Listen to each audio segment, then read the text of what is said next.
Good afternoon, Southern California. I'm John Baldwin with John Hart Real Estate, and today is February 8th, 2022.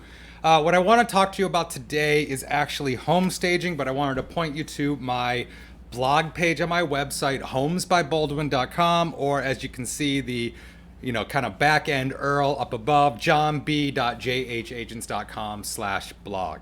So check out my videos there or follow me on Instagram. I put most of the videos also on Instagram. That's JB_Baldwin on Instagram. So, all right. I want to jump over to this article. It's from moving.com on why staging a home is important. We can get into some of the statistics, but a lot of it is basically like, yes, agents think it's a really good idea to stage because depending on if you're talking to buyer's agents or selling agents, listing agents, you're looking at anywhere from like a 5 to 9% bump. I've even seen 6 to 10 bump in what you might get as far as an offer. So when you stage a house, there are things that we do, and there's some stuff here about like what agents think about it, which I think is less important than what we find at the bottom. Staging prioritizes key spaces. Don't stage a third or fourth bedroom. It's a bedroom. People know what it is. You need to stage the important rooms: family room, living room, dining room, kitchen, and then maybe, like patio area, something like that. But doing like a half bath, don't worry about it. Throw in a hand towel, something like that. Maybe some fancy soap and or little flour or something, call it a day. You don't need to do much in some of the small spaces that are obvious how you use them. But there's something we like to say, and we've been saying it for years. This is something I first learned when I got into real estate, when I was first listing houses way back in 04, 05, 06. And it was lighten, brighten, and unclutter. And, we're going to get down to let's get past the cost, because the cost is what I want you to avoid. I don't want you to spend a lot of money. So there are times, like I just did one in Pasadena, where it was about $4,000 to stage a 1,200 square foot loft space. So it was a bedroom area, living room area, dining room, kitchen, little knickknacks, and a little office in what it was ostensibly a storage room. So, it wasn't a ton of furniture, and it was a 3-month contract for $4,000. So in LA, Pasadena, like Southern California, staging's not inexpensive. So I think there are better ways to do it, and I think you can stage with your own furniture, with your own possessions, and do a good job. So here we are kind of in the recommended home staging items. Decluttering. This is the number one thing. Over time, you collect so much stuff. I know my bookshelves are overflowing. I have so many books, I don't know what to do with them. So pack up half your books, pack up half your clothes that, if it's summer, pack up all your winter things, pack up the stuff you never use, throw it in your garage or a storage room or something. You're going to be moving them eventually anyway. So why not box up the stuff that you don't use all the time to open up the space you have, to open up those bookshelves. When your bookshelves are overflowing, people don't see them as, wow, you can put a lot of stuff on that. They see it more as like, wow, those are crammed bookshelves. Maybe they don't hold a lot, even though there's a ton of books on them.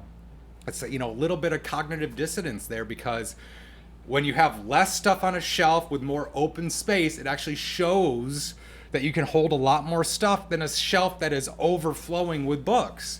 It's counterintuitive, but you need to think about these things. When we have a ton of stuff on the coffee table, it doesn't show you, oh, look, that's a big coffee table. It's like, wow, look at all the clutter on the coffee table. So little things. The next one, depersonalizing. This one is huge. I know I've succumbed to it myself. When you're in a property, you're showing it, and there are a ton of family photos. You see their ski vacation in Tahoe. You see them, their family trip to Cancun or something, and you get caught up in their personal photos instead of looking at the house and the space and how it'll work for you. So it's tough because we like our family photos. They've been hanging up on the wall forever. But when you're getting ready to sell your house, I recommend getting rid of the personal photos. Pack those things up. Make it a little less personal, a little more universal, because what you're trying to do is help that buyer envision themselves living in your house, not thinking about how much fun your family had in the house through the years. So another one is deep cleaning. This should be obvious, but scrub your house from top to bottom. I'm telling you, like, clean the grout in your bathrooms. The job everybody hates, get it done. Clean the grout, scrub your kitchen, get into all the little corners, deep clean your property, because it will really help when it feels clean and it's light and bright and open. People are going to be more enticed, more inviting into, your house is going to feel more inviting, is the way what I was trying to say. Small repairs. That little cabinet, the hinge is broken, the drawer where, the handle's loose or the face is loose. Fix all those things. If you've got cracked, light switch covers, outlet covers, anything like that, go to Home Depot, pick up a stack of 10 or 20 of those and go around and fix all of those, because one, every home inspector is going to call out cracked switch plates, cracked outlet covers, anything like that. So you're going to head off the home inspector before he can call that thing out. And then it also makes the room look cleaner. They're cheap. They're like, if I remember correctly, 65 cents sometimes, maybe $1 or $2 if you're going fancy. But they may, new switch covers I know with me, sometimes you just, the around your doorknob gets dirty. Clean that off. Little things like that. So any small repair you can do. Clean your gutters. I know it sounds crazy, but all the little things you can do. Do all the edging in your yard. Make sure that your sidewalk looks super clean and neat. Plant some flowers. Get some color in front of your house. When you walk up to a house and it's only green and brown and then you see the house, it's just, you need a little color to make it pop. So little things, you don't have to spend a lot here. And then when in doubt, go neutral.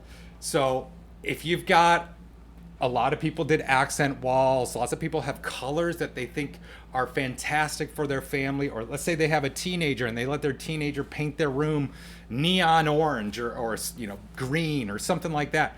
Neutralize, because intense colors and things that are a little, beyond the bland palette or neutral palette, whatever you want to call it, will turn people off. So if you can neutralize something, to paint it white, paint it, for a while we were, in like 04 to 09, we were in like that beige palette. Then we got into a very colorful palette. Then we got into the blue-gray palette. And now I believe color is making a little bit of a comeback, but you don't want to go too much in any one direction. That's why we like to have people neutralize. So this is something that I think, give me a call, 213-973-3777. We can talk about how to properly stage your home, how to unclutter it. Again, maybe you just start packing stuff up and throwing boxes into the garage, because everybody kind of knows how a garage is supposed to look. It's not one of those areas that we're super concerned about. We need to stage the garage. But, if you can pack up all the extra clothes to show that your closet is big instead of your closet is overflowing with stuff, because when it's overflowing with stuff, it doesn't look big, it looks small. And what we want to avoid is having things look small or out of proportion or something like that. So, give me a call. There's a lot to talk about here. I love, design and staging. So we can definitely talk about things to do and how to do it. And then we can also talk about different resources you might want to check out. I like Dwell Magazine. I like Architectural Digest. You don't have to go, 100% what they do, but it'll kind of show you. They have photographers and designers laying out these photos. Like, look at catalogs like Pottery Barn or even IKEA.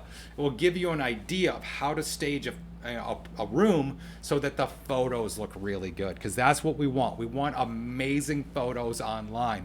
We want amazing videos online. We want to be able to do that 3D walkthrough where you can, have a buyer envision themselves in that property. So give me a call, 213-973-3777, and let's get your house sold.